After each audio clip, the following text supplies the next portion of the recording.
Dear students, കഴിഞ്ഞ ക്ലാസ്സിൽ നമ്മൾ ഫിനാൻഷ്യൽ മാനേജ്മെൻറ്റിൻ്റെ ഒബ്ജക്റ്റീവ്സ് ആൻഡ് ഗോൾസിനെ കുറിച്ച് നോക്കുന്നുണ്ടായി. So financial objectives, that is maximization of profit. എന്താണത്, അതിൻ്റെ അഡ്വാൻറ്റേജസ് എന്താണ്, ഡ്രോബാക്സ് എന്താണ് എന്നതിനെക്കുറിച്ച് നമ്മൾ കഴിഞ്ഞ ക്ലാസ്സിൽ ഡിസ്കസ് ചെയ്തു. ഓക്കെ, ഈ രണ്ടാമത്തെ ഒരു ഡയമെൻഷൻ ഫിനാൻഷ്യൽ മാനേജ്മെൻറ്റിൻ്റെ ഗോൾസിനുള്ളത് അല്ലെങ്കിൽ ഒബ്ജക്റ്റീവിനുള്ളത് വെൽത്ത് മാക്സിമൈസേഷൻ എന്നുള്ളതാണ്. സോ എന്താണ് ഈ wealth maximisation goal of financial management? Clear? So let us see about the wealth maximization objective.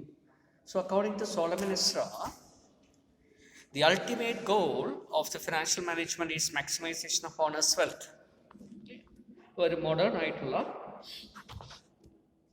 Modern school of അല്ലെങ്കിൽ മോഡേൺ അപ്രോച്ച് അല്ലെങ്കിൽ modern school of financial management അല്ലേ, അതിലെ ഒരു പ്രൊപ്പോണൻ്റ് ആയിട്ടുള്ള അല്ലെങ്കിൽ അതിലെ ഒരു അതോറിറ്റി ആയിട്ടുള്ള സോളമൻ ഇസ്ര പറയുന്നത് ഫിനാൻഷ്യൽ മാനേജ്മെൻറ്റ് ഒബ്ജക്റ്റീവ് എന്ന് പറയുന്നത് പ്രോഫിറ്റ് മാക്സിമൈസ് ചെയ്യല്ല, പകരം വെൽത്ത് മാക്സിമൈസേഷൻ ആണ്.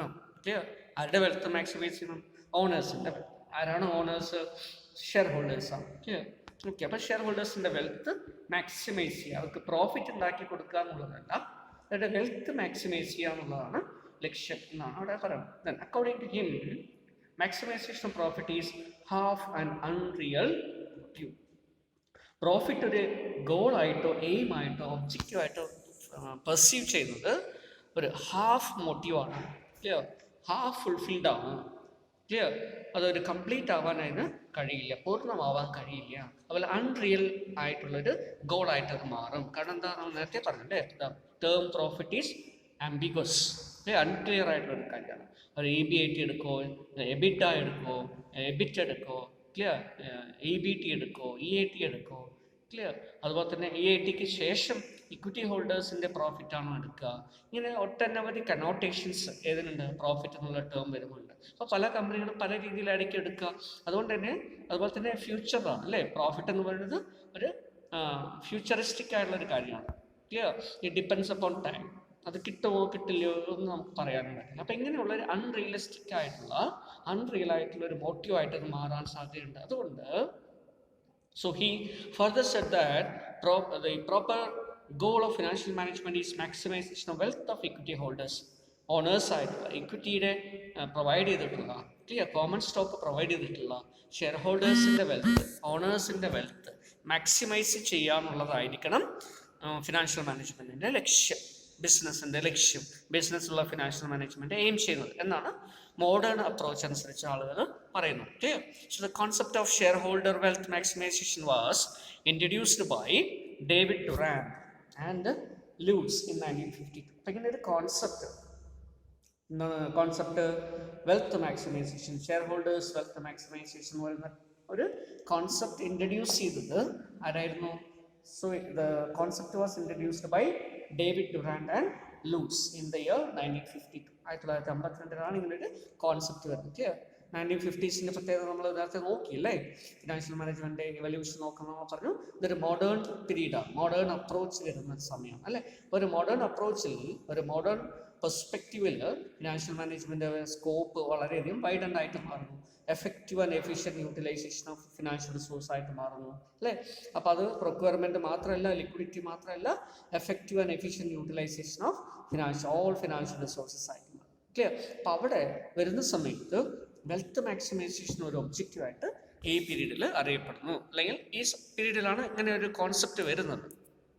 So maximization of wealth means maximization of market price of the share in the long run. എങ്ങനെ നമുക്ക് വെൽത്ത് മാക്സിമൈസ് ചെയ്യാം? So what is wealth? അപ്പോൾ അതിനു വേണ്ടി നമ്മൾ പറയുന്നത് market price of the share in the market, അത് വർദ്ധിപ്പിക്കുക.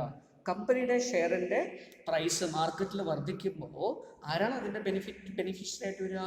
ഷെയർ ഹോൾഡേഴ്സാണ്. കാരണം അവർക്കൊരു ഷെയർ ഉണ്ടെങ്കിൽ അതിൻ്റെ വാല്യൂ കൂടുതലായിട്ട് മാറും അല്ലേ. അപ്പം അങ്ങനെ അവരുടെ വെൽത്ത് കൂടുകയാണ് ചെയ്യുക. Clear? So maximization of shareholders' wealth, clear, implies that increase or maximization of the market price of the share in the clear. Market price of the share എന്ന് പറഞ്ഞാൽ എന്താ? ഷെയറിൻ്റെ പ്രൈസ്, മാർക്കറ്റിൽ ട്രേഡ് ചെയ്യുന്ന ഷെയറിൻ്റെ പ്രൈസ് വർദ്ധിക്കുക. ഏത് മാർക്കറ്റാണ് അവിടെ പറയുന്നത്? Stock market. ക്ലിയർ? ഇപ്പോൾ സ്റ്റോക്ക് മാർക്കറ്റിൽ ട്രേഡ് ചെയ്യുന്ന കമ്പനിയുടെ ഷെയറിൻ്റെ പ്രൈസ് വർദ്ധിക്കും. എപ്പോഴാണ് സ്റ്റോക്ക് മാർക്കറ്റിൽ ഒരു കമ്പനിയുടെ ഷെയറിൻ്റെ പ്രൈസ് വർദ്ധിക്കുക? അപ്പോൾ അതിന് ലാഭം വേണം, അല്ലേ?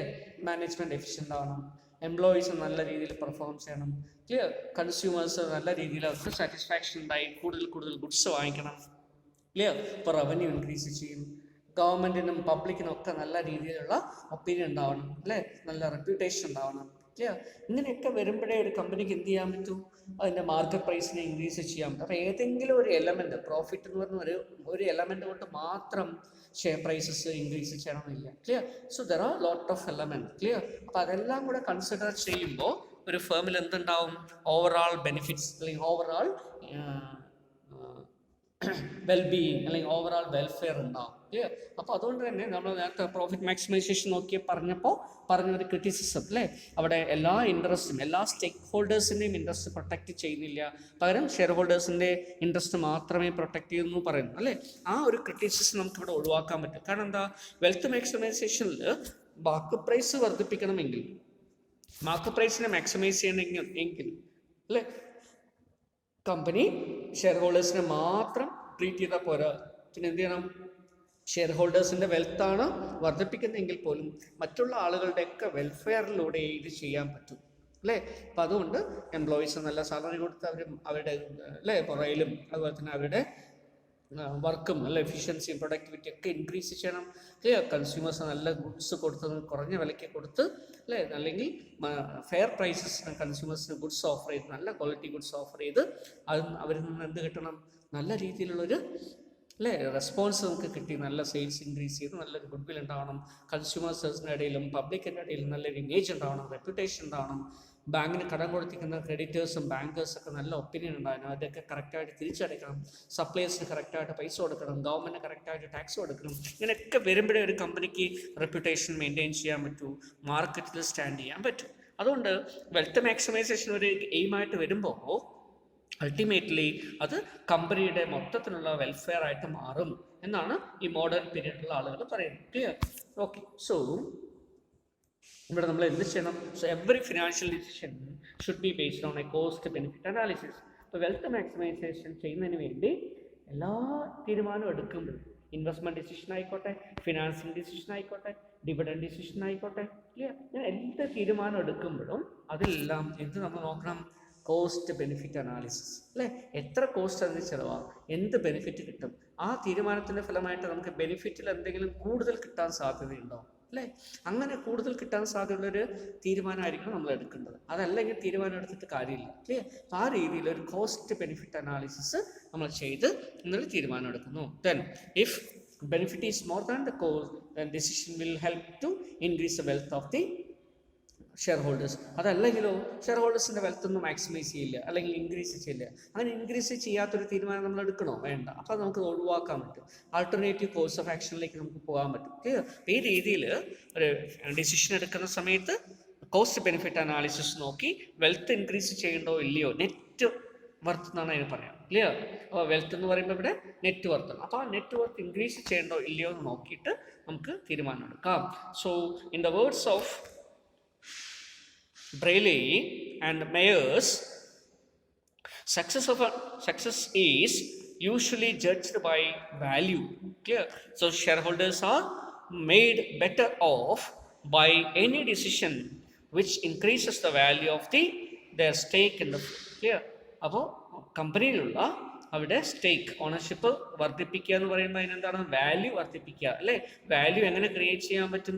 അപ്പോൾ അതിനാണ് നമ്മൾ എന്ത് ചെയ്യേണ്ടത്? ഈ കോസ്റ്റ് ബെനിഫിറ്റ് അനാലിസിസ് ഒക്കെ നോക്കി വെൽത്ത് കൂടുന്നുണ്ടോ ഇല്ലയോ നോക്കി, വാല്യൂ ക്രിയേഷൻ വരുന്നുണ്ടോ നോക്കി, ക്ലിയർ? അത്തരത്തിലൊരു വാല്യൂ അഡീഷൻ അതിൻ്റെ ബേസിസിൽ തീരുമാനം എടുക്കും, clear? Okay. So wealth maximization is an appropriate decision criteria for financial management decisions because it removes the limitations of profit maximization criteria, clear? അപ്പോൾ മിക്കവാറും പ്രോഫിറ്റ് മാക്സിമൈസേഷൻ്റെ പറഞ്ഞ സമയത്ത് പറഞ്ഞിട്ടുള്ള എല്ലാ ലിമിറ്റേഷൻസിനെയും അല്ലെങ്കിൽ മിക്കവാറും ലിമിറ്റേഷൻസിനെയും ഓവർകം ചെയ്യാൻ, തരണം ചെയ്യാൻ നമുക്ക് ഈ അങ്ങനെ ഒരു ഒബ്ജക്റ്റീവ് കൊണ്ട് കഴിയും, ക്ലിയർ? കുറച്ചുകൂടെ ബ്രോഡാണ് ഈ objective, clear? So wealth maximization approach aims at maximizing the wealth of the shareholders by increasing the earnings per share. Profit വർദ്ധിപ്പിക്കുന്നതിന് പകരം എന്ത് ചെയ്യുന്നു, ഷെയർ ഹോൾഡേഴ്സിൻ്റെ റിട്ടേൺ ഏർണിങ്സ് പെർ ഷെയർ വർദ്ധിപ്പിക്കുന്നു.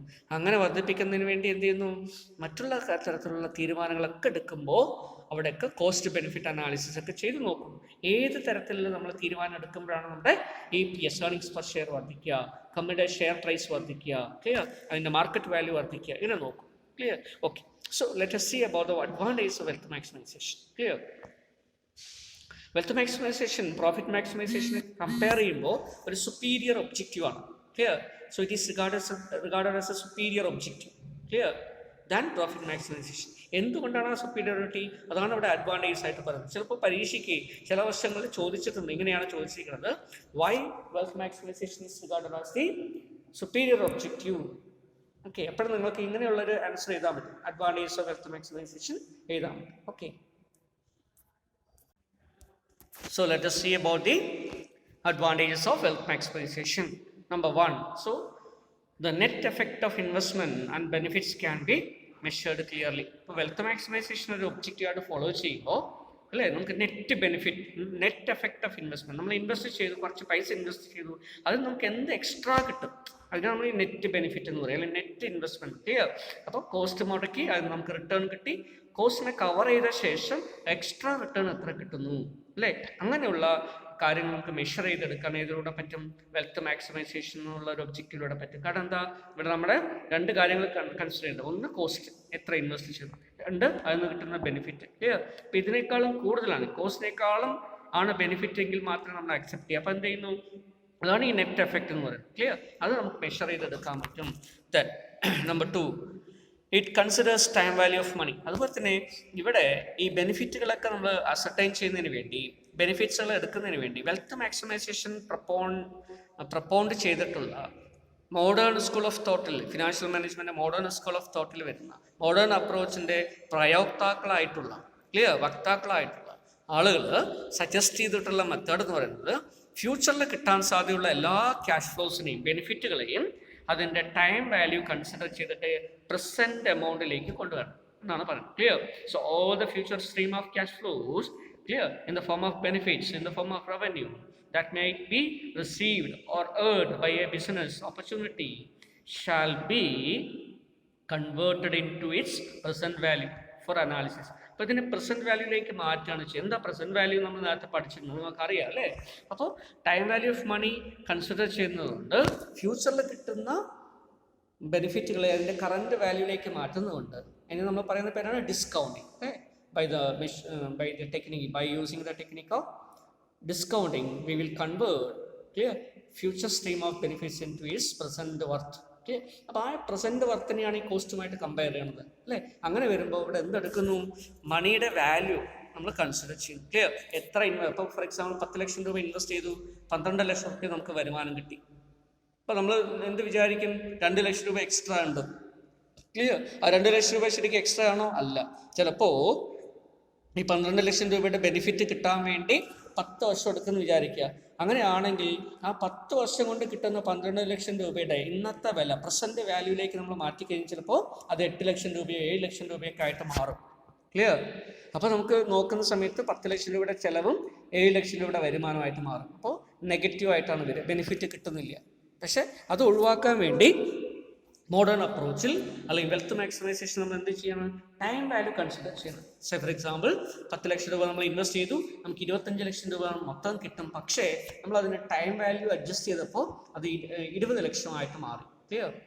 എന്നിങ്ങനെ 20 ലക്ഷമായിട്ട് മാറുന്നത് അതിന് നമ്മൾ ഡിസ്കൗണ്ടിങ് ടെക്നിക്കൊക്കെ ഉപയോഗിച്ചിട്ട്, അല്ലേ? നമ്മൾ നേരത്തെയൊക്കെ നമ്മൾ പഠിച്ചിട്ടുണ്ട് ഡിസ്കൗണ്ടിങ്ങിൻ്റെ അതൊക്കെ പഠിച്ചിട്ട് നമ്മൾ ഇനി ഇതിന് ശേഷം താഴെ നോക്കുന്നുണ്ട്. അല്ലെങ്കിൽ എങ്ങനെയാണ് ഡിസ്കൗണ്ട് ചെയ്യുക, കിട്ടിയിരിക്കുന്ന എമൗണ്ടിനെ, അല്ലേ, ക്യാഷ് ഫ്ലോസിനെ നമ്മൾ എന്ത് ചെയ്യും, 1/1 + r/n കൊണ്ട് എന്ത് ചെയ്യും, അല്ലേ, മൾട്ടിപ്ലൈ ചെയ്ത് എമൗണ്ട് കാൽക്കുലേറ്റ് ചെയ്യും. ഇങ്ങനെ ഓരോ വർഷത്തെയും കാൽക്കുലേറ്റ് ചെയ്യും. അങ്ങനെ കാൽക്കുലേറ്റ് ചെയ്ത് കിട്ടുന്ന വാല്യൂവിൻ്റെ എല്ലാം കൂടെ സമ്മേഷൻ എടുക്കും. ആ സമ്മേഷനാണ് നമ്മൾ എന്ത് ചെയ്യുന്നത്, പ്രസൻറ്റ് വാല്യൂ ഓഫ് ബെനിഫിറ്റ്സ് ആയിട്ട് എടുക്കുന്നത്. ക്ലിയർ? അതുകൊണ്ട് പ്രസൻറ്റ് വാല്യൂ എടുക്കുന്നതുകൊണ്ട് നമുക്ക് എന്ത് ചെയ്യാൻ പറ്റുന്നു, നെറ്റ് ബെനിഫിറ്റ്സ് അറൈവ് ചെയ്യാനും നെറ്റ് വർത്ത് എത്രയുണ്ടെന്ന് അറൈവ് ചെയ്യാനും പറ്റും. ക്ലിയർ? അത് ടൈം വാല്യൂ കൺസിഡർ ചെയ്യുന്നു എന്നുള്ളത് ഒരു അഡ്വാൻറ്റേജ് ആയിട്ട് പറയും. Next one, it is universally accepted because, അല്ലേ, ഈ വെൽത്ത് മാക്സിമൈസേഷൻ ഒബ്ജക്റ്റീവ് എന്ന് പറഞ്ഞാൽ എന്താണ്, it is a universally accepted objective of financial management. അപ്പോൾ financial management universally accepted objective ആണ് അല്ലേ, എല്ലാവർക്കും സമ്മതമായിട്ടുള്ള, എല്ലാവർക്കും അംഗീകരിക്കാൻ പറ്റുന്ന ഒരു ഒബ്ജക്റ്റീവ് ആണ് വെൽത്ത് മാക്സിമൈസേഷൻ. കാരണം എന്താ, in order to increase maximise നമ്മൾ എന്ത് ചെയ്യേണ്ടി വരും?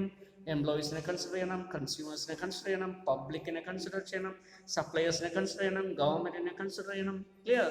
അങ്ങനെ എല്ലാവരെയും കൺസിഡർ ചെയ്താൽ മാത്രമേ ഫേമിന്റെ റെപ്യൂട്ടേഷനും ഗുഡ്വില്ലും അതുപോലെ തന്നെ ഫേമിൻ്റെ മാർക്കറ്റ് വാല്യൂവും അതുപോലെ പ്രൈസ്, ഷെയർ പ്രൈസിൻ്റെ വാല്യൂ ഒക്കെ നമുക്ക് ഇൻക്രീസ് ചെയ്യാൻ പറ്റും, വെൽത്ത് മാക്സിമൈസ് ചെയ്യാൻ പറ്റും. ക്ലിയർ? അതുകൊണ്ട് here wealth maximization considers the interest of all other stakeholders. Clear? ഷെയർ ഹോൾഡേഴ്സിൻ്റെ മാത്രമല്ല ബാക്കിയുള്ള സ്റ്റേക്ക് ഹോൾഡേഴ്സിൻ്റെ കൂടെ താല്പര്യങ്ങൾ സംരക്ഷിക്കുന്നു. അതുകൊണ്ട് തന്നെ എല്ലാവർക്കും അക്സെപ്റ്റബിൾ ആണ്. അതുപോലെ തന്നെയാണ് EBDIT ഒരു ഭാഗത്ത് എടുക്കുന്നു, വേറൊരു ഭാഗത്ത് EBIT എടുക്കുന്നു അല്ലേ. ഇങ്ങനെ രാജ്യങ്ങൾ തമ്മിൽ ചിലപ്പോൾ വ്യത്യാസം ഉണ്ടാവാം. അതുപോലെ തന്നെ കമ്പനി ടു കമ്പനി ചിലപ്പോൾ വ്യത്യാസം ഉണ്ടാവും, പ്രോഫിറ്റ് മാക്സിമൈസേഷൻ ഒക്കെ പറയുമ്പോൾ. Clear? Because the term profit implies different parties. പക്ഷേ ഇവിടെ എന്ത് ചെയ്യുന്നില്ല, അത്തരത്തിലുള്ളൊരു കേസസ് വരാതെ തന്നെ നമുക്ക് എന്ത് ചെയ്യാൻ പറ്റും? We can make a universally acceptable objective to the financial management. Clear? അപ്പം അതുകൊണ്ട് അത്തരത്തിലുള്ളൊരു ഗോൾസ്, ഫിനാൻഷ്യൽ മാനേജ്മെന്റ് ഒരു ഗോൾസ് നമുക്ക് acceptable ആയുള്ള ഒരു ഗോൾസ് ആക്കി ഇതിനെ കൺവേർട്ട് ചെയ്യാൻ പറ്റും as because of the wealth maximization. Clear? And therefore wealth maximization is regarded as the universally accepted objective of financial management. Okay, then next one is it guides the management in framing a suitable dividend policy. The company dividend policies ഒക്കെ frame ചെയ്യുന്ന സമയത്ത് എന്താ dividend policy നമ്മൾ just നേരത്തെ പറയണ്ട അല്ലേ. Dividend ഡിസിഷനൊക്കെ എടുക്കുന്ന സമയത്ത് ആകെ കിട്ടിയിരിക്കുന്ന ലാഭത്തിൽ നിന്നും പ്രോഫിറ്റിൽ നിന്നും ക്ലിയർ, ആ പ്രോഫിറ്റിന് നമ്മൾ എത്ര പോർഷന് ഡിവിഡൻഡ് ആയിട്ട് കൊടുക്കണം, എത്ര നമ്മൾ റീറ്റെയിൻഡ് ഏർണിങ്സ് ആക്കി വയ്ക്കും. ക്ലിയർ? ഇങ്ങനെ റീറ്റെയിൻഡ് ഏർണിങ്സ് ആക്കി റിസർവ് ആക്കി എടുത്ത് വയ്ക്കുന്ന നമ്മൾ റീറ്റൻഷൻ റേഷ്യോ എന്ന് പറയും. ഡിവിഡൻഡ് ആയിട്ട് കൊടുക്കുന്നതിന് നമ്മൾ പേ ഔട്ട് റേഷ്യോ എന്ന് പറയും. ക്ലിയർ? ഇങ്ങനെ pay out ratio retention ratio നിശ്ചയിക്കുന്നത് കമ്പനി ഒരു പോളിസിയുടെ അടിസ്ഥാനത്തിലാണ്, കമ്പനിയുടെ നയമാണ്. ഇപ്പോൾ ചില കമ്പനികൾ കൂടുതൽ ഡിവിഡൻഡ് കൊടുക്കും, കുറച്ച് റിട്ടേൺ ചെയ്യും. ചില കമ്പനികൾ കൂടുതൽ റിട്ടേൺ ചെയ്യും, കുറച്ച് ഡിവിഡൻഡ് കൊടുക്കും. ക്ലിയർ? അപ്പം ഇങ്ങനെ ഒരു കമ്പനിയെ സംബന്ധിച്ചിടത്തോളം ഒരു ഡിവിഡൻഡ് പോളിസി ഡിസൈഡ് ചെയ്യുമ്പോൾ how much to retain, how much to distribute as dividend എന്ന് തീരുമാനിക്കണമെങ്കിൽ അത് എന്തിനെ ആശ്രയിക്കണം? നമ്മൾ അങ്ങനെ തീരുമാനിച്ചു കഴിഞ്ഞാൽ വെൽത്തിൽ കൂടാൻ സാധ്യതയുണ്ടോ, വെൽത്ത് കുറയാൻ സാധ്യതയുണ്ടോ, ഇങ്ങനെ ആലോചിച്ചിട്ട് വേണം എന്ത് ചെയ്യാൻ, ഡിവിഡൻഡ് ഡിസിഷൻ എടുക്കുക. അപ്പോൾ ഡിവിഡൻഡ് പോളിസീസ് ഫ്രെയിം ചെയ്യുമ്പോൾ വെൽത്ത് മാക്സിമൈസേഷൻ എന്ന് പറയുന്ന ഒരു ഒബ്ജക്റ്റീവ് എന്തിനു സഹായിക്കുന്നു? നല്ലൊരു ഡിവിഡൻഡ് പോളിസി നമുക്ക് എടുക്കാൻ സഹായിക്കും. Clear? So it guides the management in framing suitable dividend policy. It considers impact of risk factor. ഒരു ബിസിനസ് ഉണ്ടാവുന്ന റിസ്ക്, എന്താ റിസ്ക്? ചാൻസസ് ഓഫ് ലോസ് ആണ് അല്ലേ, chances of not getting required rate of return. Clear? Chance of variability എന്ന് വേണമെങ്കിൽ നമുക്ക് പറയാം അല്ലേ. റിട്ടേൺ, എക്സ്പെക്റ്റഡ് റിട്ടേൺ വേരി ചെയ്യാനുള്ള സാധ്യതയാണ്. Clear? Chance of variability in the expected outcome or expected return. Clear? So what is risk എന്ന് ചോദിച്ചാൽ നമ്മൾ സിംപ്ലി എന്ത് പറയാം? In the field of investment, in the field of finance. Clear? So നമ്മൾ risk എന്നുകൊണ്ട് ഉദ്ദേശിക്കുന്നത് എന്താണ്? Chances of variability in the expected outcome or expected return. നമ്മൾ പ്രതീക്ഷിക്കുന്ന വരുമാനത്തിൽ നിന്നും വേരി ചെയ്യാനുള്ള സാധ്യത അല്ലേ. നമ്മൾ ലാഭം പ്രതീക്ഷിച്ചു, അത് കുറഞ്ഞു പോയി, വേരി ചെയ്തു. ക്ലിയർ? ഇങ്ങനെ വരാനുള്ള സാധ്യതയ്ക്കാണ് റിസ്ക് ഫാക്ടർ എന്ന് പറയുന്നത്. ക്ലിയർ? നമുക്ക് സിംപ്ലി പറയുമ്പോൾ ഒരു ലേമൻ സെൻസിൽ പറയുമ്പോൾ എന്താ? നഷ്ടസാധ്യത എന്ന് വേണമെങ്കിൽ പറയാം. ഈ നഷ്ടസാധ്യതയുടെ ഇമ്പാക്റ്റ് നമ്മളിവിടെ പരിഗണിക്കുന്നു. കാരണം എന്താ? അത് ഈ റിസ്ക് വരാനുള്ള കാരണം നമ്മൾ പ്രധാനമായിട്ടും നമുക്കറിയാം, risk arises because of uncertainty അല്ലേ. അൺസർട്ടനിറ്റി ഫ്യൂച്ചർ കൊണ്ടാണ് വരുന്നത്. ഫ്യൂച്ചറിനെ നമ്മൾ എന്ത് ചെയ്യുന്നു? ഫ്യൂച്ചറിൽ കിട്ടാവുന്ന ബെനിഫിറ്റ്സിനെ നമ്മൾ എന്ത് ചെയ്യുന്നു? ഇവിടെ ടൈം വാല്യൂ കൺസിഡർ ചെയ്ത്, ഇൻഫ്ലേഷനെ കൺസിഡർ ചെയ്ത് അല്ലേ, മണി വാല്യൂ ചേഞ്ച് ചെയ്യുന്നതിനെ കൺസിഡർ ചെയ്തിട്ടൊക്കെ എന്ത് ചെയ്യുന്നുണ്ട്? ഡിസ്കൗണ്ടിങ് ചെയ്ത് അതിൻ്റെ പ്രസൻറ്റ് വാല്യൂയിലേക്ക് മാറ്റുന്നുണ്ട്. മാത്രമല്ല റിസ്ക് അഡ്ജസ്റ്റഡ് ആയിട്ടുള്ളൊരു കോസ്റ്റ് ഓഫ് ക്യാപിറ്റൽ അല്ലെങ്കിൽ കോസ്റ്റ് അല്ലെങ്കിൽ rate of return, expected rate of return, അതിനൊക്കെ വെച്ചിട്ടാണ് നമ്മൾ ഡിസ്കൗണ്ടിങ് ഒക്കെ ചെയ്യുക. അങ്ങനെയൊക്കെ ചെയ്യുന്നത് കൊണ്ട് ക്ലിയർ? സോ ഡിസ്കൗണ്ടിൻ്റെ റേറ്റ് ഒക്കെ നിശ്ചയിക്കാൻ നമ്മൾ എന്ത് ചെയ്യുന്നു? കോസ്റ്റ് ഓഫ് ക്യാപിറ്റലൊക്കെയാണ് പരിഗണിക്കുക. ഇതെല്ലാം ചെയ്യുന്നത് കൊണ്ട് റിസ്ക് അഡ്ജസ്റ്റ്മെന്റ് അവിടെ വരുന്നു. So we takes into account the risk factor. Clear? ഇതിനുശേഷം തുടർന്ന് നമ്മൾ നോക്കും എന്താണ് ഈ റിസ്ക്, അല്ലെങ്കിൽ ഏതൊക്കെ തരത്തിലുള്ള റിസ്ക് ആണ് വരിക എന്നൊക്കെ നമുക്ക് പിന്നീട് നോക്കാം. Clear? Right. So it focuses on the long term growth and development of the organisation. ഒരു കമ്പനിയുടെ ഒരു ദിവസത്തെ, ഒരു വർഷത്തെ അല്ലെങ്കിൽ ഷോർട്ട് പീരീഡിലുള്ള വളർച്ച അല്ല നമ്മളിവിടെ എയിം ചെയ്യുന്നത്. So wealth maximization considers long term growth. Clear? ഒരു കമ്പനിയുടെ ലോങ് ടേമിലുള്ള ഗ്രോത്ത് ആൻഡ് ഡെവലപ്മെൻറ്റിനെ എയിം ചെയ്തിട്ടാണ് നമ്മൾ തീരുമാനങ്ങൾ എടുക്കുക. Clear? It ensures the resources of organisation have been used effectively for the achievement of objectives of the organization. Clear? Business in the objectives, like organizational objectives ഒക്കെ achieve ചെയ്യുന്നതിന് വേണ്ടി financial resources, മറ്റുള്ള റിസോഴ്സുകളും പ്രത്യേകിച്ച് financial റിസോഴ്സസും എഫക്റ്റീവായിട്ട് utilise ചെയ്യുന്നുണ്ടെന്ന് നമുക്ക് ഇതിലൂടെ wealth maximisation ഒബ്ജക്റ്റീവിലൂടെ ഉറപ്പ് വരുത്താൻ പറ്റും. ഇതെല്ലാം കൊണ്ട് ഇതിനൊരു സുപ്പീരിയർ ഒബ്ജക്റ്റീവ് ആയിട്ട് പറയും. Clear? So wealth maximisation as A superior objective ചോദിച്ചാൽ നിങ്ങൾക്ക് എഴുതാം, മെറിറ്റ്സ് ഓർ അഡ്വാൻറ്റേജ് എന്നൊക്കെ ചോദിച്ചാലും എഴുതാം. ക്ലിയർ? പക്ഷേ എങ്കിലും wealth maximization ചില criticism ഉണ്ട്. Clear? So what are the criticism leveled against the wealth maximization objective? Clear? Number one, it does not describe what firms actually do. Clear? ഇവിടെ എന്ത് ചെയ്യുന്നില്ല, കമ്പനി എന്ത് ചെയ്യുന്നു എന്ന് പറയുന്നില്ല. കാരണം എന്താണ്, എന്തൊക്കെ ചെയ്താലും വെൽത്ത് കൂടുന്നോ ഇല്ലയോ അതാണ് നോക്കുന്നത്. ക്ലിയർ? അല്ലാതെ എന്ത് ചെയ്യണം എന്ത് ചെയ്യരുത് എന്ത് നിഷ്കർഷിക്കുന്നില്ല ഈ objective. Clear? So it does not describe the firms actually do. Clear? What firms, എന്ത് ഫേം എന്ത് ചെയ്യണം, എന്ത് ചെയ്താൽ വെൽത്ത് കൂടണം അത് പറയുന്നില്ല. Clear? What actions to be done അത് പറയുന്നില്ല. പകരം എന്ത് ചെയ്യുന്നു, ചെയ്യാൻ പോകുന്ന ആക്ഷൻസ് കോസ്റ്റ് ബെനിഫിറ്റ് നോക്കിയിട്ട് എന്ത് ചെയ്യുന്നു, അത് വെൽത്ത് ഇൻക്രീസ് ചെയ്യുന്നതാണോ ഡിക്രീസ് ചെയ്യുന്നതാണോ നോക്കും. ക്ലിയർ? അപ്പം അത് ഇതിൻ്റെ ഒരു ലിമിറ്റേഷൻ ആയിട്ട് പറയപ്പെടും. Then the concept of increasing wealth of the shareholders differ from company to company. അല്ലേ? ഓരോ കമ്പനി ടു കമ്പനിയിലും എന്ത് വ്യത്യാസം വരാം, ഷെയർ ഹോൾഡേഴ്സിൻ്റെ വെൽത്ത് മാക്സിമൈസേഷൻ എന്നുള്ളൊരു കോൺസെപ്റ്റിൽ വ്യത്യാസം വരാം. ഇപ്പോൾ ചില കമ്പനികൾ വെൽത്ത് എന്നുകൊണ്ട് ഉദ്ദേശിക്കുന്ന പ്രോഫിറ്റ് ആയിരിക്കാം, EPS ആയിരിക്കാം. ചില കമ്പനികളുടെ അവരുടെ ഷെയർ പ്രൈസ് ആയിരിക്കാം, മാർക്കറ്റ് പ്രൈസ് ആയിരിക്കാം. ചില കമ്പനികളെ സംബന്ധിച്ചിടത്തോളം ഇക്വിറ്റി ഹോൾഡേഴ്സിൻ്റെ വാല്യൂ ആയിരിക്കാം, അല്ലെങ്കിൽ വർത്ത് ആയിരിക്കാം, അല്ലെങ്കിൽ കമ്പനിയുടെ നെറ്റ് വർത്ത് ആയിരിക്കാം. ഇങ്ങനെ പല കമ്പനികളും പല രീതിയിൽ ഇതിനെ ഇൻ്റർപ്രറ്റ് ചെയ്യാൻ സാധ്യതയുണ്ട്. അതുകൊണ്ട് അതിനെ ലിമിറ്റേഷൻ ആയിട്ട് പറയാം. It leads to the confusion of misinterpretation of financial policy.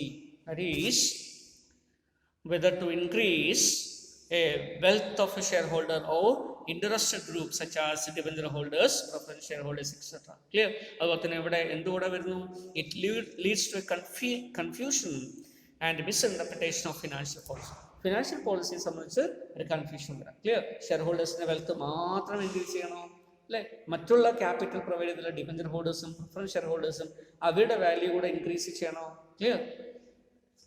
ഇങ്ങനെയുള്ള കൺഫ്യൂഷൻസ് വരാനുള്ള സാധ്യതയുണ്ട്. Then it is not socially desirable. അതുപോലെ വെൽത്ത് മാക്സിമൈസേഷൻ ഒരു യൂണിവേഴ്സലി അക്സെപ്റ്റഡ് ഒബ്ജക്റ്റീവ് ആണെങ്കിലും, അല്ലേ, സോഷ്യൽ പോയിന്റ് ഓഫ് വ്യൂ നോക്കുകയാണെങ്കിൽ ഇത് ഡിസൈറബിൾ അല്ല. കാരണം എന്താ, വെൽത്ത് മാക്സിമൈസേഷൻ അൾട്ടിമേറ്റ്ലി എന്ത് എയിം ചെയ്യുന്നുണ്ട്, ഇൻഡയറക്ട്ലി പ്രോഫിറ്റ് അവിടെ വേണം. അല്ലേ? വെൽത്ത് കൂടണമെങ്കിൽ കമ്പനിയുടെ ഷെയർ പ്രൈസ് കൂടണം, കമ്പനിയുടെ ഷെയർ പ്രൈസ് കൂടണമെങ്കിൽ പ്രോഫിറ്റ് ഉണ്ടാക്കണം, പ്രോഫിറ്റ് ഉണ്ടാക്കണമെങ്കിൽ നമ്മൾ നേരത്തെ പറഞ്ഞ പോലെ ലിമിറ്റേഷനൊക്കെ വരും. അതുകൊണ്ട് തന്നെ എക്സ്പ്ലോയിറ്റ് ചെയ്ത് ഏത് രീതിയിലും സമൂഹത്തെ ചൂഷണം ചെയ്തുകൊണ്ട് വെൽത്ത് അല്ലെങ്കിൽ റവന്യൂ അല്ലെങ്കിൽ ഇൻകം ഇതൊക്കെ നേടാനായിരിക്കും കമ്പനികൾ ശ്രമിക്കുക. ക്ലിയർ? അപ്പോൾ അവിടെയൊക്കെ എക്സ്പ്ലോയിറ്റേഷനുള്ള സാധ്യതയുണ്ട്. അതുകൊണ്ട് ഇത് സോഷ്യലി ഡിസൈറബിൾ അല്ല എന്നാണ് പറയുന്നത്. Clear? Then it is also profit maximisation.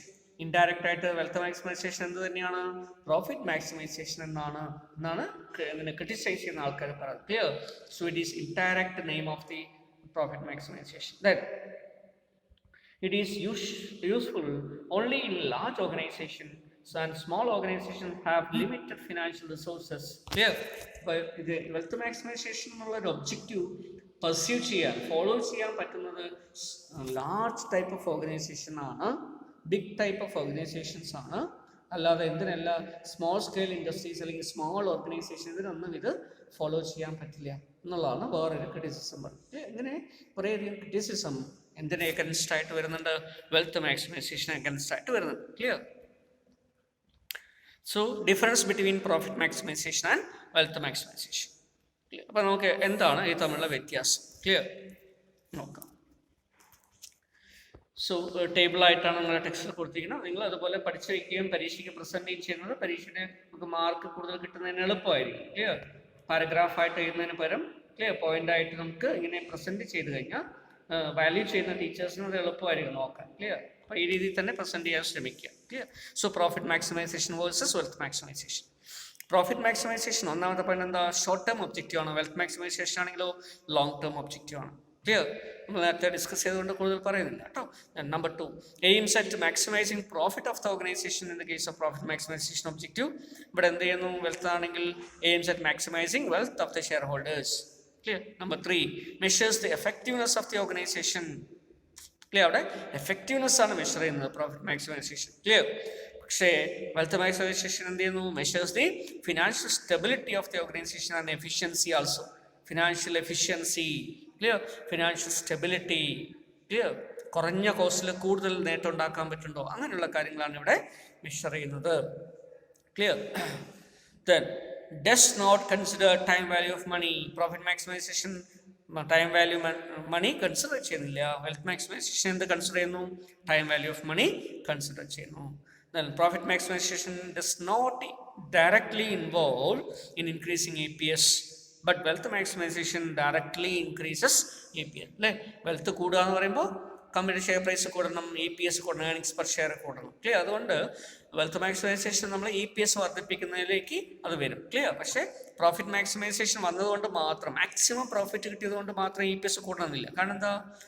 Maximum profit ഉണ്ടാവും, പക്ഷേ ഷെയർ ഹോൾഡേഴ്സിലേക്ക് ഡിവൈഡ് ചെയ്ത് കഴിഞ്ഞാൽ, ഇക്വിറ്റി ഹോൾഡേഴ്സിന് ഡിവൈഡ് ചെയ്ത് കഴിഞ്ഞാൽ ചിലപ്പോൾ EPS കുറഞ്ഞായിരിക്കും നിൽക്കുന്നുണ്ടാവുക. കാരണം പ്രിഫറൻസ് ഹോൾഡേഴ്സിനും ഡിബഞ്ചർ ഹോൾഡേഴ്സിനൊക്കെ കൊടുത്തിട്ട് ബാക്കിയായിട്ട് നമ്മൾ ഡിവൈഡ് ചെയ്യുമ്പോൾ കുറച്ചായിരിക്കും വരിക. നമ്മൾ പിന്നീട് പഠിക്കും എങ്ങനെയാണ് EPSയുടെ വ്യത്യാസം വരിക, മാക്സിമൈസ് ചെയ്യാൻ പറ്റുക എന്നൊക്കെ. ക്ലിയർ?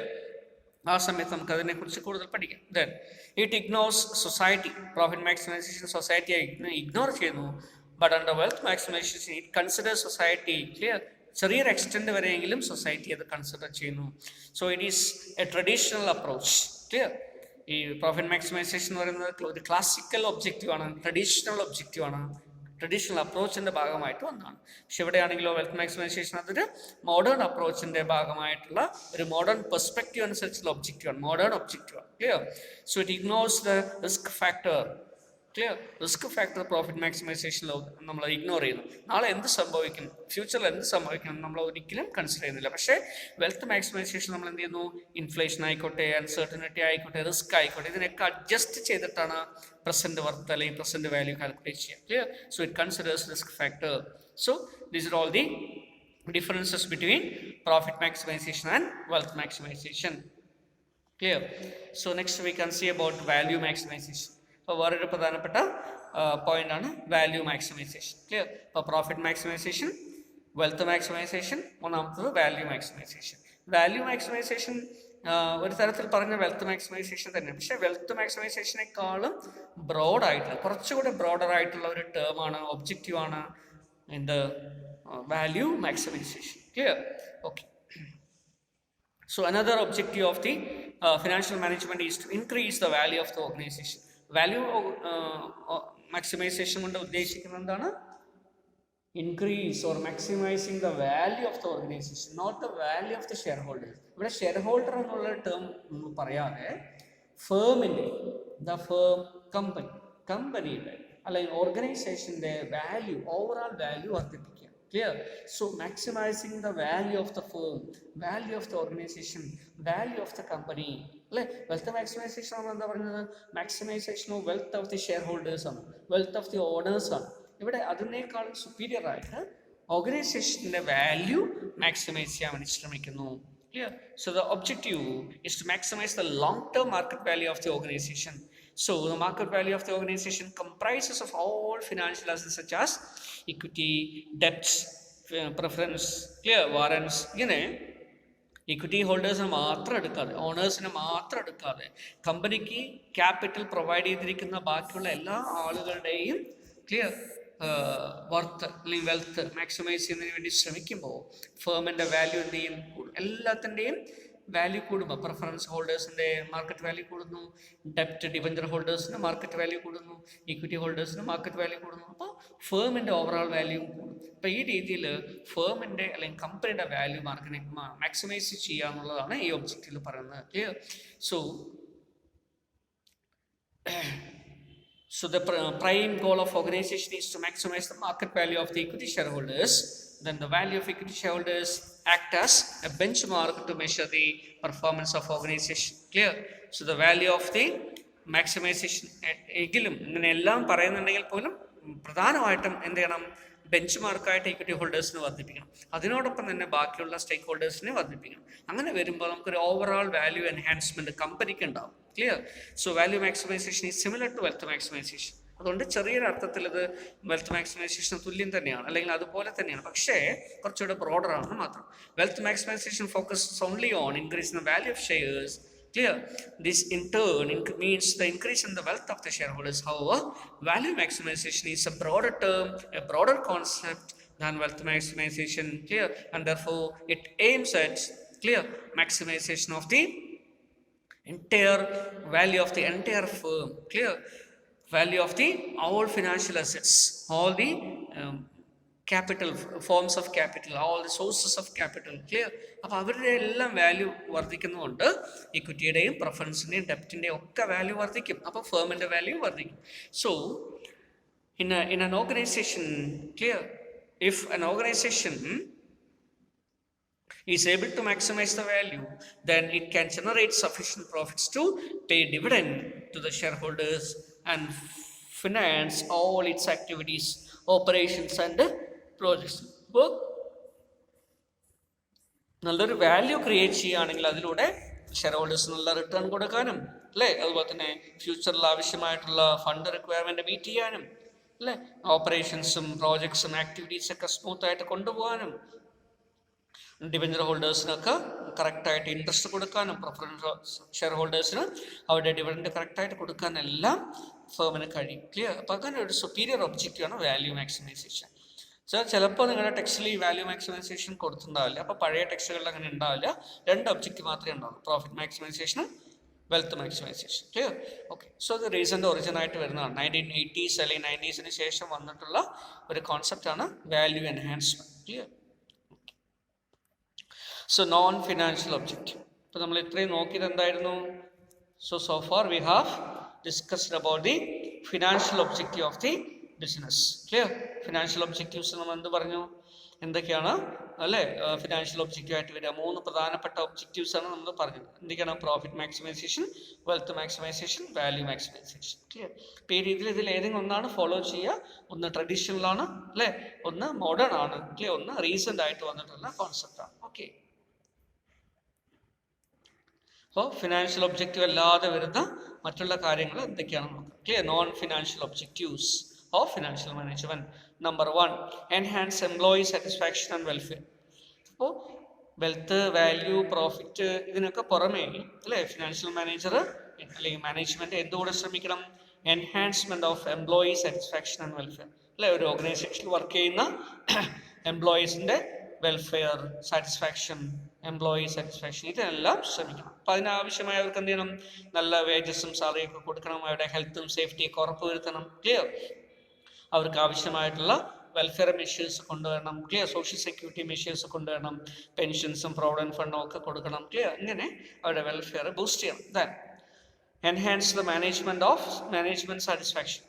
മാനേജ്മെന്റ്, അല്ലേ, ടോപ്പ് ലെവൽ മാനേജ്മെന്റോ മിഡിൽ ലെവൽ മാനേജ്മെന്റോ ഇങ്ങനെയുള്ള മാനേജീരിയൽ പേഴ്സൺ, ഓഫീസേഴ്സ് നമുക്ക് വേണമെങ്കിൽ പറയാം. നിങ്ങൾ ഓഫീസേഴ്സിന്റെ, അല്ലേ, അവർക്ക് സാറ്റിസ്ഫാക്ഷൻ ഉണ്ടാക്കി കൊടുക്കണം, അവരുടെ സാറ്റിസ്ഫാക്ഷൻ ഇൻക്രീസ് ചെയ്യണം. എങ്ങനെ ഇൻക്രീസ് ചെയ്യാൻ പറ്റും? അവർക്ക് പ്രവർത്തിക്കാനുള്ള ഒരു മേഖല ഉണ്ടാക്കണം, അല്ലേ, അവർക്ക് പ്രവർത്തിക്കാനും അവരുടെ ആശയങ്ങൾ നടപ്പിലാക്കാനും സക്സസ്ഫുൾ ആയിട്ട് അതിനെ ഇംപ്ലിമെന്റ് ചെയ്യാനും പറ്റുന്ന അതോറിറ്റി, റെസ്പോൺസിബിലിറ്റി ഒക്കെ ഉണ്ടായിരിക്കണം, അല്ലേ. അപ്പം അതനുസരിച്ച് അതിനെല്ലാം നിർവഹിക്കുന്ന എന്ത് വേണം? ഫിനാൻസ് ആവശ്യം. അപ്പം അതുകൊണ്ട് എന്തുകൂടെ ചെയ്യണം? സോ മാനേജ്മെന്റിന്റെ, ഓഫീസേഴ്സിന്റെ സാറ്റിസ്ഫാക്ഷനും ഉറപ്പുവരുത്തണം. Then performance of the wellbeing of society അല്ലെങ്കിൽ സോഷ്യൽ വെൽബീയിങ്, സൊസൈറ്റിയുടെ വെൽബീയിങ് പ്രൊമോട്ട് ചെയ്യണം. ഇപ്പോൾ നല്ല രീതിയിലുള്ള വെൽബീയിങ് ഉണ്ടാവണം, സോഷ്യൽ ഡെവലപ്മെന്റ് ഉണ്ടാവണമെങ്കിൽ, അല്ലേ, അതിനും ഫിനാൻഷ്യൽ റിസോഴ്സസ് നമ്മൾ മുടക്കണം. അല്ലേ, നിങ്ങളൊരു പക്ഷേ കേട്ടിട്ടുണ്ടാവും, ഒരു കമ്പനി അതിന് ചുറ്റുപാടുള്ള പ്രദേശങ്ങളൊക്കെ ഡെവലപ്പ് ചെയ്യും, അല്ലേ, റോഡുകളും സ്കൂളുകളും കെട്ടിക്കൊടുത്തിട്ടും, അല്ലേ, അല്ലെങ്കിൽ ഹോസ്പിറ്റലോ അല്ലെങ്കിൽ ഹെൽത്ത് ട്രീറ്റ്മെന്റിന് വേണ്ടി സെന്റേഴ്സോ ക്ലിനിക്കുകളൊക്കെ തുടങ്ങിയിട്ടും, അല്ലെങ്കിൽ എഡ്യൂക്കേഷന് വേണ്ടി സ്കൂൾസും കോളേജൊക്കെ സ്റ്റാർട്ട് ചെയ്തിട്ടും, നല്ല റോഡും ഇൻഫ്രാസ്ട്രക്ചറൊക്കെ കൊണ്ടുവന്നിട്ട് വാട്ടർ സപ്ലൈ ഒക്കെ കൊടുത്തിട്ട്, അല്ലേ, ഇങ്ങനെയുള്ള ഒട്ടനവധി മെഷേഴ്സ് ചെയ്യാൻ പറ്റും. ഇതിനൊക്കെ എന്ത് ആവശ്യമുണ്ട്? ഫിനാൻസ് ആവശ്യം. അതുകൊണ്ട് തന്നെ promotion of the wellbeing of the society, അതും ഒരു non financial objective of financial management ആയിട്ട് നമുക്ക് പറയാം. Then providing quality services to consumers or customer. Clear? കസ്റ്റമേഴ്സിന് നല്ല രീതിയിൽ സർവീസ് കൊടുക്കുക. ക്ലിയർ? എന്ത് സർവീസാണ്? അവരുടെ ഓർഡേഴ്സ് കറക്റ്റായിട്ട് മീറ്റ് ചെയ്യുക, അല്ലേ? അവർക്ക് ആവശ്യമായിട്ടുള്ള രീതിയിൽ പ്രോഡക്റ്റും സർവീസുകളൊക്കെ ഡെലിവറി ചെയ്യും, മറ്റുള്ള കാര്യങ്ങളൊക്കെ ചെയ്യുന്നത് പ്രൊഡക്ഷൻ ഡിപ്പാർട്ട്മെൻറ്റ്, മാർക്കറ്റിംഗ് ഡിപ്പാർട്ട്മെൻ്റ് ഒക്കെ ചെയ്യുന്നത്. പക്ഷേ ഇവിടെ എന്ത് വേണം? We requires some amount of financial consideration. Clear? എന്ത് ഫിനാൻഷ്യൽ കൺസിഡറേഷനാണ്? കസ്റ്റമേഴ്സിന് ആവശ്യമായിട്ടുള്ള രീതിയിൽ, അല്ലേ, ക്രെഡിറ്റ് കൊടുക്കണം. ക്ലിയർ? അല്ലെങ്കിൽ ക്രെഡിറ്റ് ഫെസിലിറ്റി എക്സ്റ്റെൻഡ് ചെയ്ത് കൊടുക്കണം. ഡിഫറെൻറ്റ് ഫോംസ് ഓഫ് പേയ്മെൻറ്റ്, അല്ലേ, മെത്തേഡ്സ് ഓഫ് റെമിറ്റൻസ് ഡിവൈസ് ചെയ്യണം. അവർക്ക് സ്യൂട്ടബിൾ ആയിട്ടുള്ള രീതിയിൽ അത് കളക്ട് ചെയ്തെടുക്കണം. ക്ലിയർ? ക്യാഷ് ഡിസ്കൗണ്ടോ അങ്ങനെയുള്ള ഡിസ്കൗണ്ട് ഓഫർ ചെയ്യാൻ വേണ്ടിയുള്ള നടപടികൾ ഉണ്ടായിരിക്കണം. ഓക്കെ. ഇൻസെൻറ്റീവ്സ് പ്രൊവൈഡ് ചെയ്യണം. ലോയൽ ആയിട്ടുള്ള കസ്റ്റമേഴ്സിന് ഇൻസെൻറ്റീവ്സോ അല്ലെങ്കിൽ അവർക്ക് ക്യാഷ് ബാക്കോ അങ്ങനെയുള്ള കാര്യങ്ങളൊക്കെ കൊടുക്കണം. ക്ലിയർ? റിവാർഡ് പോയിന്റ്സ് ഒക്കെ കൊടുക്കണം. ഈ രീതിയിൽ കുറേയധികം മെഷേഴ്സ് എടുക്കേണ്ടതുണ്ട്. Quality of services to customers, after sale service ആയിക്കോട്ടെ, അല്ലെങ്കിൽ സെയിലിന് മുമ്പുള്ള പ്രീ സെയിൽ സർവീസ് ആയിക്കോട്ടെ, അല്ലെങ്കിൽ ഓൺ സെയിൽ സർവീസ് ആയിക്കോട്ടെ, ഇതിനെല്ലാം പൈസ ആവശ്യമുള്ളതുകൊണ്ട് ഫിനാൻഷ്യൽ മാനേജ്മെൻറ്റ് ഒബ്ജക്റ്റീവിൽ നോൺ ഫിനാൻഷ്യൽ ഒബ്ജക്റ്റീവായിട്ട് ഇതും വരുന്നു. ക്ലിയർ? ഇത്തരത്തിലുള്ള കാര്യങ്ങളെല്ലാം ഫിനാൻഷ്യൽ മാനേജ്മെൻറ്റിലൂടെ ശ്രദ്ധിക്കേണ്ട കാര്യങ്ങളാണ്. Clear? So these are called non financial objective. Okay.